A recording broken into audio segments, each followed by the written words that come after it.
Good morning, welcome to Planet Mojo. Today I need to walk the fence lines and check for any damage. I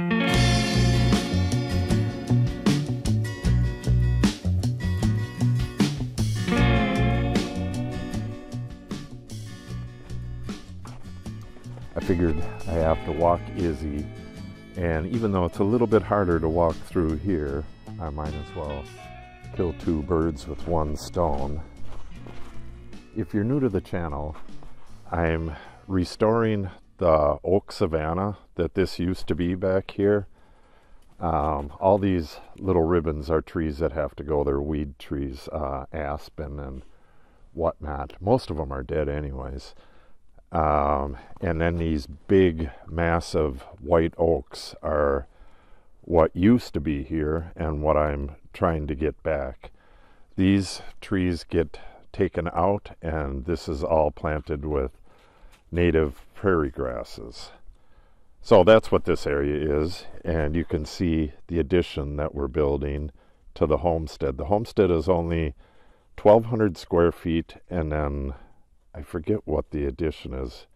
It's not much, 16 by 20. So enough of that. Oh, I might as well. What you could see over here, there's a big ravine right down here. We own on this side of the ravine, plus the other side, pretty much as far as you can see right here. And I'm not sure if this is showing up or not, but you could see a field up on the next ridge up there. We own just about to that field, so it goes 210 feet down, and then the same thing back up again to that field. I'm about the same level as the field there. And then we own down to the end of the main road here, which is, I think 600, right around 600 feet maybe, this way. And then that way, I'm not sure distance-wise, that's probably a couple thousand feet that way, maybe. I don't know, I'll have to measure that sometime.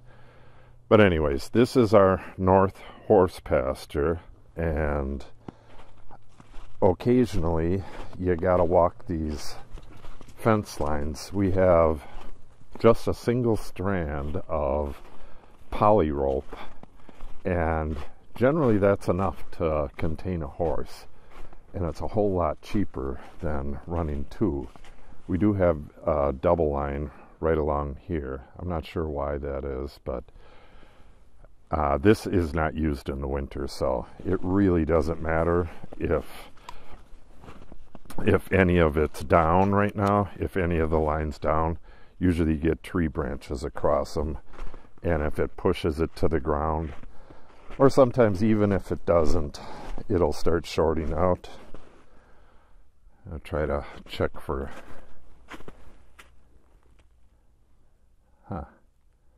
not sure what that is. Got some scat right there, and look at those prints. Not quite sure what that is. It's not the dog, and I don't think it's one of the cats, but it's possible. I'm a little bit wary of this fence, because people sometimes leave it turned on, and I've been shocked before pretty good. It's not going to kill you, but it certainly will wake you up.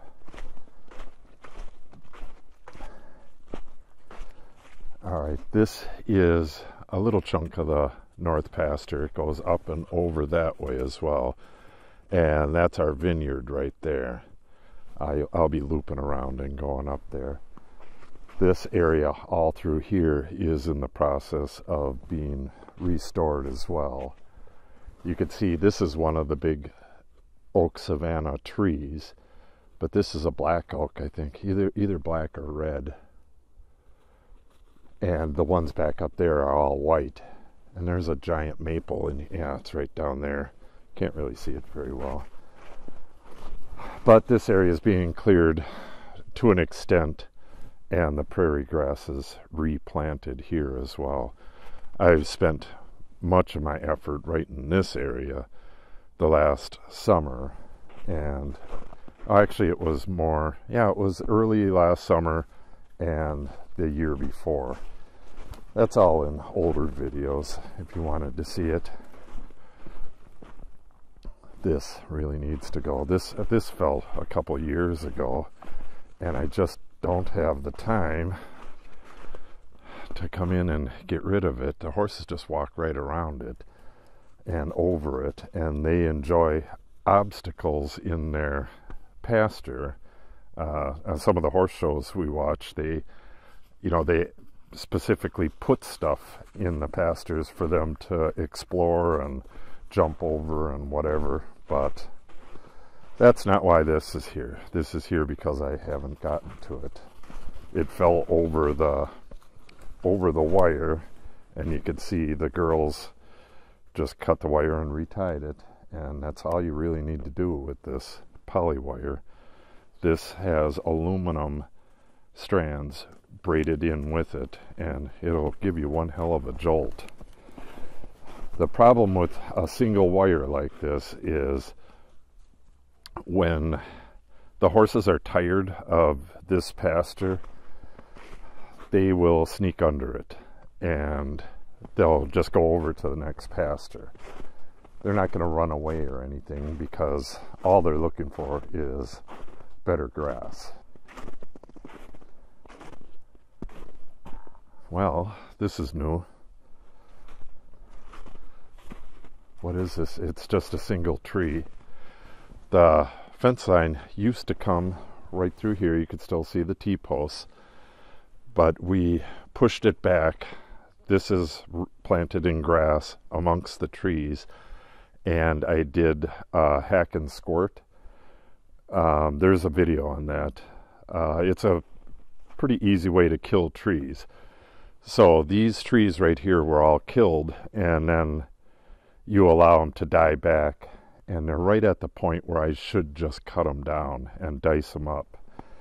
And with some of this, I can keep some of it for firewood, but oh, that's still good firewood. Usually people don't use aspen, but our house is super insulated, so aspen actually works pretty good. If you use like oak, you can really overheat our house with just a decent oak fire. This is tater. That is ash. All the ash died on its own from emerald ash borer. That fell a couple years ago as well. Yeah, I really need to get my butt in gear and get in here and dice this stuff up. The stuff we don't keep as firewood, it'll just get stacked up, sometimes 4 feet high, and we'll use that as wildlife shelter for our wildlife habitat for whatever's living out here. The milk snakes really like that, and we encourage milk snakes. Just checking out this tree here. That's another aspen, but you can see the woodpeckers have really been working on it. This, I don't know. Yeah, I guess. You don't want the line touching trees because it'll short. It'll make a ticking sound. When we get to the other pasture over there, the west pasture, I'll show you what I'm talking about if we find an area that's shorting.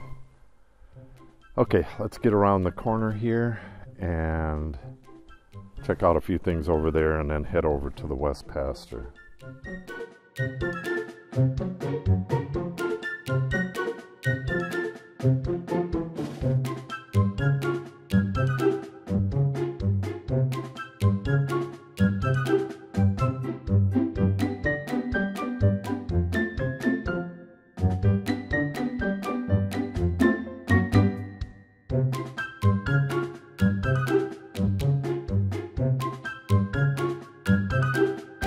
This is the edge of the pasture, but that land all back that way is ours as well. This road goes down and hangs a left and a right. It tees off down there, and there's another big ravine coming this way. I am under a leaner right now, so that's probably not the best place to stand.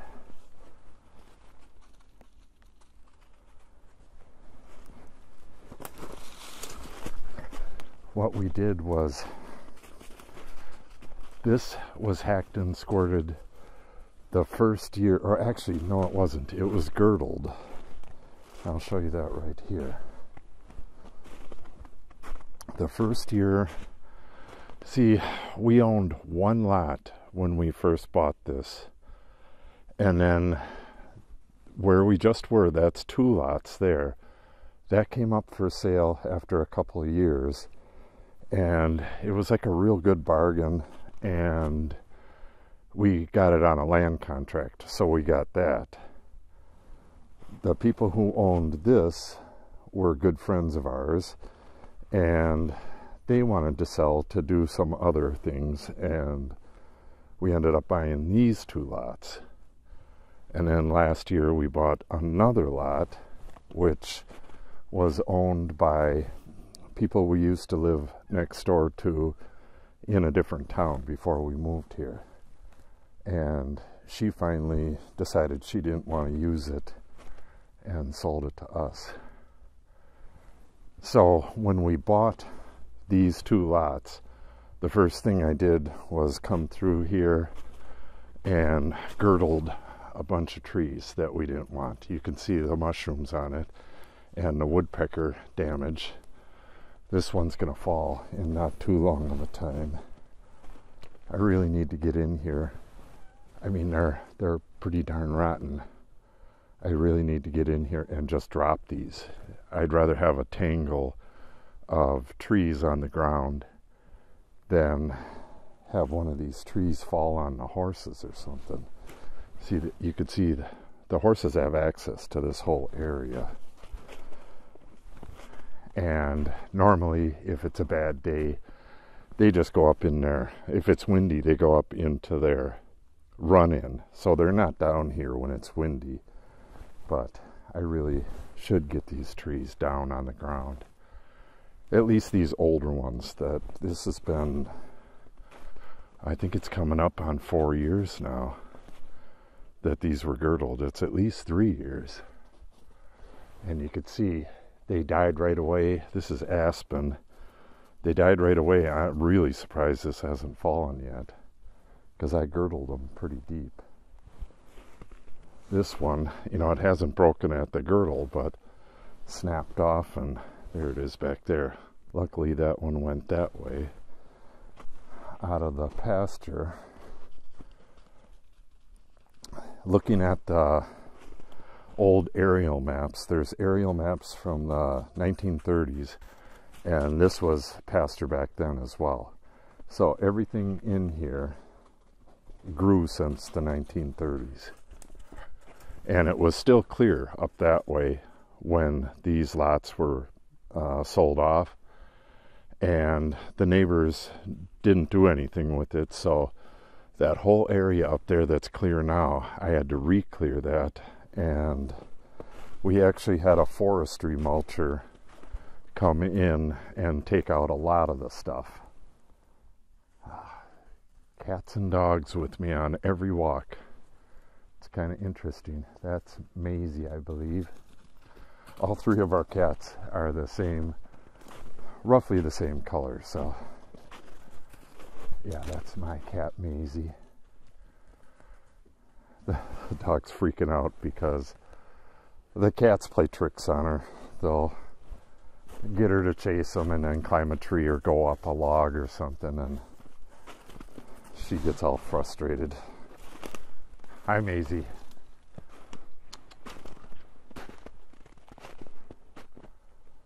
You coming down, kitty? So far so good. I haven't heard a single tick. You know, when these are shorting out, they go tick, tick, tick, tick, tick. I'm just hoping the fence is actually on, because usually I find something by now. But we've had some good winds just recently, and I expected to find something across the fence somewhere, but so far so good.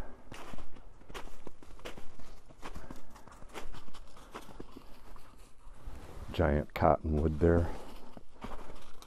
Never really shows on video how big some of the trees are, but that is pushing 4 feet. It's a big boy. Alright, the fence goes right through here. I gotta keep a good eye on her as we get closer to the horses, because she'll bark at them and nip at their heels and try to hurt them, and one of these days she's gonna get kicked.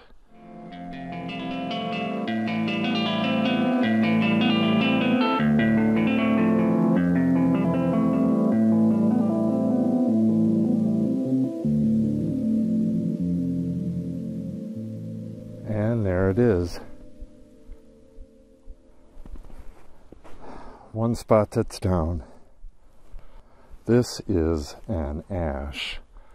All the ash trees are dead. You can see that big one right there, and that other one that fell right there. They're all dead from the emerald ash borer.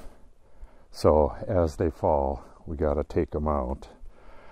It's real good firewood, so in the spring I really gotta get in here. I didn't do anything in here this last summer because I was doing the build over there, the breezeway build. So I really got to get back in here this coming spring and at least dice up the stuff that's on the ground and probably take down some of the older dead trees. I have to take out these as well. It's a lot of work, but it's got to be done. So, oh, it was on that tree over there, and it's on the ground all the way to there. I thought I heard a clicking, but yeah, now you can hear it.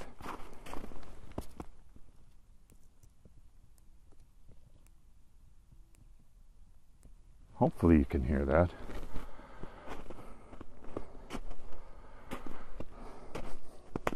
So when I designed the fence here, what I did was I put a switch right by the door in the shed. The fence is powered from the shed.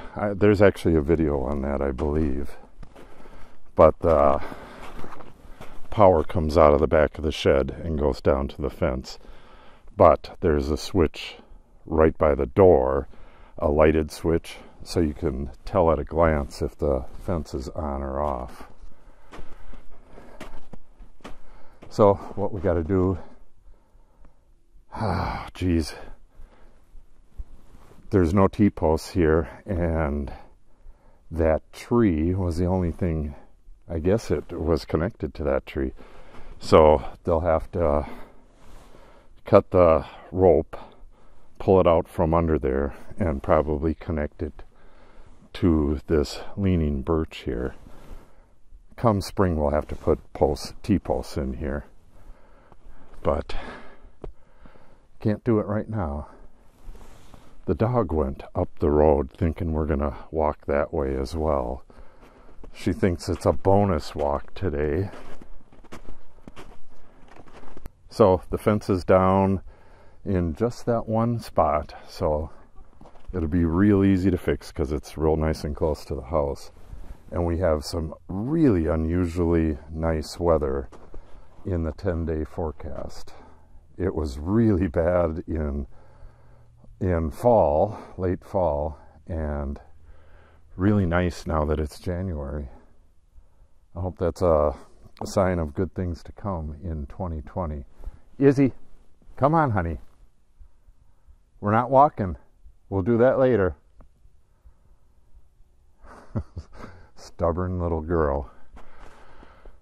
Okay, I'm going to sign off. If you like the videos, make sure you subscribe and click on the update icon. We're going to be doing a lot of pasture clearing and stuff in the coming year, so you got that to look forward to. If you have any questions or comments, make sure you put it in the comment section below. And if you give the video a thumbs up and or share it, it helps the channel out greatly.